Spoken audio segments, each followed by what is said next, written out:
What's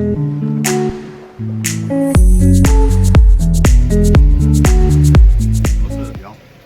I'm back with you talking about tips for beginning fishermen. Talking about almost to the point where you know nothing about it. Hope y'all can hear me. We got a fan and a waterfall going on back in the background. So, anyways, I guess I started out with two fishing poles. Which I started when I was like 4 years old, fishing on the dock, crappie fishing, and I hope you can see that light's bright. But crappie fishing with just a bobber and minnows.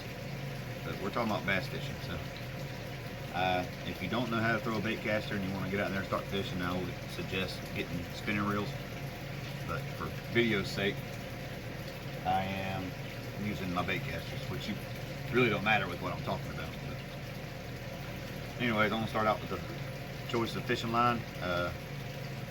Probably 12 or 14 pound fluorocarbon for most of your appliances. I would use monofilament for top water unless you want to use braid. Braid is bad for walking baits or popping baits, because when you pop it, the braid is so slack and light it'll get wrapped around the hooks.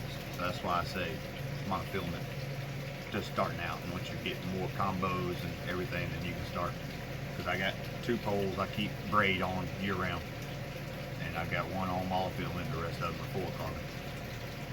But if you do want to crappie fish, just use 6 or 8 pound line. This is just cheap Zevco 8 pound line, and it works.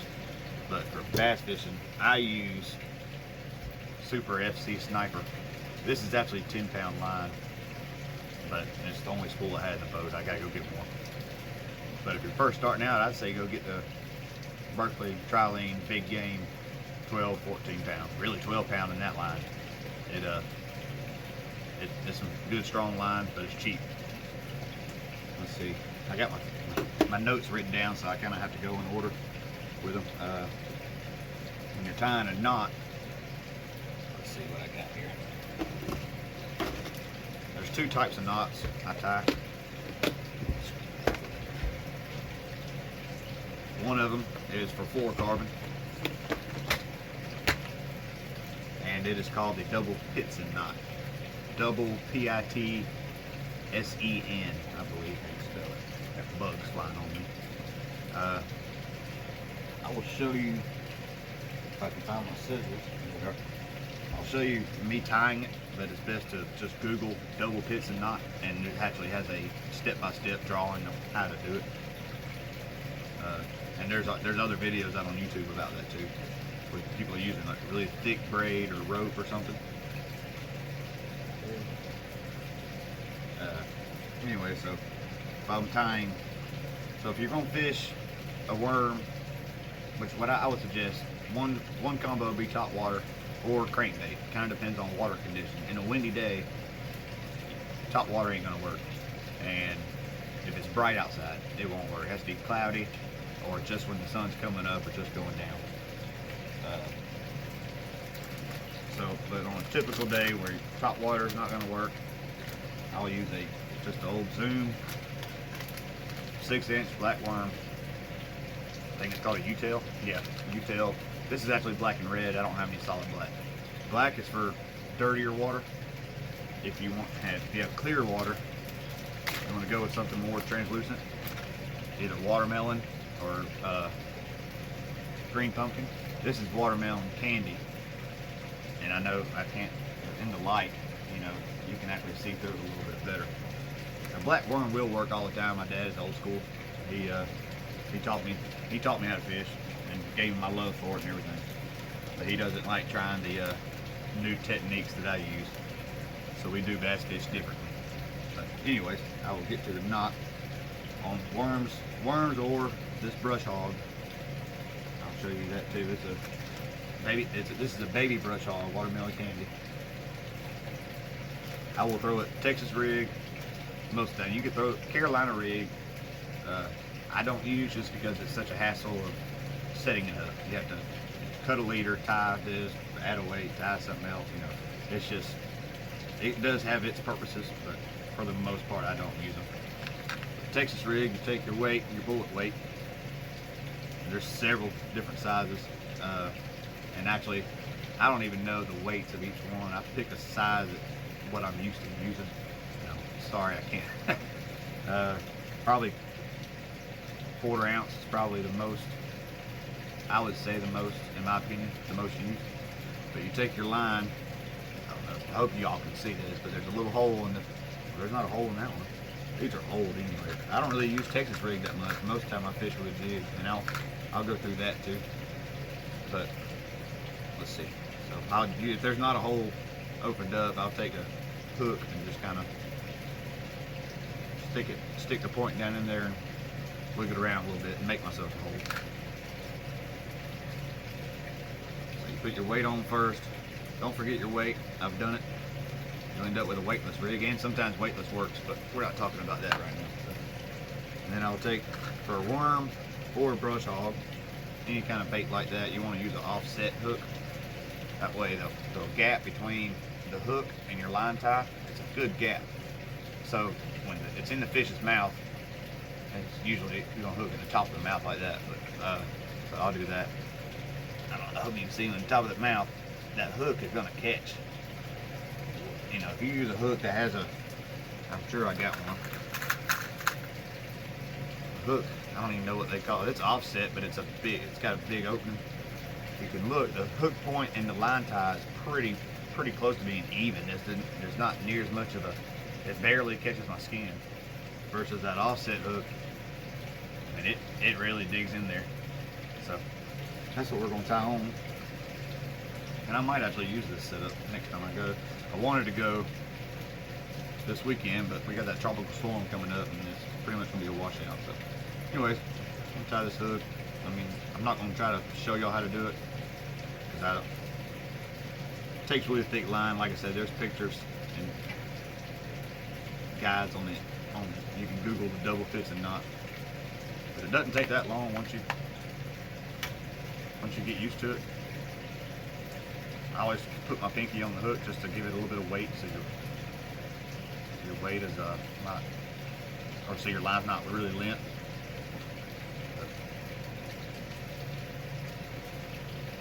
I usually wrap it like that 5 times, and you'll know what I'm talking about once you go look it up. I hate to tell you go look it up, but I don't have the. I really would like to use like rope or something to really show it to you. But, and with fluorocarbon, you always want to lick the line. It smells like, it tastes like bug spray because I've got bug spray on. You want to lick the line so it don't burn. Fluorocarbon, when you cinch down on it, it will burn and your knot will break and it won't be strong. But probably first hook set you do, or you get hung, it's gonna break. That knot right there, I've bent hooks with it. I can't think of a better knot. There are other knots that are strong, but this one right here is just. Some people call it the San Diego jam knot, or it's just jam knot. I cut off most of my tag ends. You got 3 tag ends. And there's the hook, and the weight fell down. Back in. So that's what the Texas rig looks like. And then I'll go ahead and put the brush hog on because that's probably what I'll be using if I do go fishing sometime soon. These offset hooks, you want the head of the bait right on top of the eye. So you do maybe a 1/4 inch into the head of your whatever bait you're using. Take it back out, run it up the shank of the hook, pull it over that little offset, and then pull your bait up, push it up just a little bit, and then pull the hook back through it. That way it's weedless and it's straight. At the end, your bait will look like that. And what you could do is you can either drag it underwater. You want it on bottom. That's where that line is coming from. Technical difficulties. You want it on bottom, or right off the bottom. So if it hits bottom, you can pull up on it a little bit, or you can just simply drag your rod and then reel back to slack. And that setup usually if they're biting, you're gonna get bit. You know, days are tougher than others. If you're on a high pressured lake, you're gonna have to get more. They're more finicky. So you have to get more creative. Let's see. That's that. That's your Texas rig and worm. That's, you hook the worm the same way. Let's see what I got. Crankbaits and top water. I like to throw a popper. It's pretty versatile. It's got treble hooks, so if they blow up on it, they're more than likely to get hooked. You can throw a frog around grass and lily pads, or even a white frog during, like, on points and stuff where the shad are up on points in the mornings, and that's what I was doing in that Lake Wedowee tournament. But the popper is just, the only bad thing about it is it's not weedless. So I'll throw that when it's cloudy, early in the morning. I guess that's about the only two times really. And at night, when I go fishing at night, I'll throw a popper. Where's my other? Oh, I got it. I got a. And if y'all watched that tournament too, I caught one fish on this on camera, and I caught one more off camera. It was on camera, but I accidentally deleted it, I guess. But this is a buzzbait. You can fish this on braid because it's a constant. You're constantly pulling, so the braid's not going to get wrapped around. And some buzzbaits don't have this little pendulum clacker or whatever they call it. I don't know. And all it does is spin, and that, you know, that's why mine's so loud, because it has that clacker on it, so it hits that. Oh, I don't know if I can get it to spin or not. I don't know if you can hear that or not, but it's just extra noise. I'm trying not to get too far into depth. I'm trying to make a video talking about what I learned my first year of fishing, and it's kind of tough. I talk to people about fishing all the time, and we're always talking about the more in depth, different kind of line weight, line size. I'm talking about the diameter of the line. Sometimes the line diameter is thicker on weaker lines than it is on stronger lines. It's just the quality. So another bait, if you're not hitting top water and your worm or brush hog isn't working, I'll throw a crankbait. You got, this is a shad wrap. It's for clear water. It's nice and shiny on a sunny day. When the wind's blowing, that's definitely key. The windier the day, the better crankbaits work. And this is a rattle trap. That's a diving crankbait. This is just a rattle trap that you got to, if you reel it, it's going to sink to the, if you don't reel it, it's going to sink to the bottom, and you'll probably get hung. So you got to stay on it. Maybe reel it, stop, shake it around. You know, the more erratic action, the better. And that's with the diving crankbait too. Those are both for clear water. Just that color. It's a more natural color. This is called a chartreuse blackback square bill. I believe this is the 2.5. Pretty sure. I got a 2.5. That's just the size. You got 1.5, 2.5, 3.5. I like 2.5 as a general. That's a good size for all fish. If you go any smaller, you'll catch a lot of small ones, and it won't go as deep. The bigger ones go deeper too. This one probably goes. It's actually, I was throwing a square bill in that video, and it was a shad color. But this is for the muddy water. Muddy water, dark, at night, stuff where it's low light. The chartreuse blackback works. Alright, let's see. I want to talk about, I guess I'll talk about, if you want to get into fishing with a jig, I got this tied on already. So this is the one that I skipped underneath that dock on Lake Wedowee and hooked one just for a couple seconds. These are very versatile baits. It's best to throw one on a bait caster, in my opinion, because I don't know, I like bait casters better. I became more accurate casting once I learned how to throw a bait caster. But you can, different colors, sizes, shapes. This head is, I'm pretty sure it's a finesse or a flipping jig. It didn't even say on the package because it was a homemade jig they sell in a local store near me. And I love these jigs. This is actually the bluegill pattern. And most lakes around here bass feed on bluegill. can add all kinds of different trailers.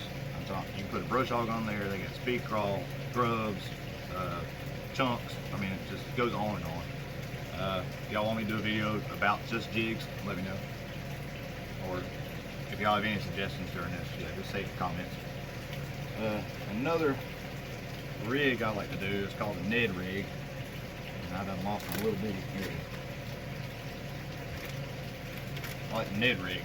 It is a straight worm, very tough worm. I've caught 20 fish on this on the same one, this little bitty worm and this little bitty hook. I've caught 20 fish on it in about 2 hours.